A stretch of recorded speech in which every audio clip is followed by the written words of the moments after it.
বলবো পিঁপড়া ও পায়রার গল্প। এক নদীর ধারে একটা ছোট পিঁপড়া বাস করত। একদিন তার খুব পানির পিপাসা পেল। সে পানি খেতে নদীর ধারে গেল। নদীতে অনেক ঢেউ ছিল। পিঁপড়াটি নদীর ঢেউয়ে ভেসে গেল। নদীর পাড়ে একটা বড় গাছ ছিল।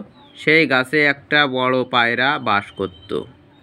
পায়রাটি দেখতে পেল পিঁপড়াটি পানিতে ভেসে যাচ্ছে। সে তখন গাছ থেকে একটি পাতা ফেলে দিল। পিঁপড়াটি পাতার উপর ভেসে উঠল। এরপর ঢেউয়ে ভাসতে ভাসতে ডাঙার কাছে চলে এলো। এভাবে পিঁপড়াটি বেঁচে গেল। তখন পায়রা আর পিঁপড়া খুব বন্ধু হলো।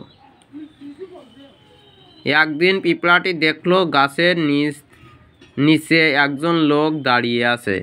তার হাতে তীর-ধনুক।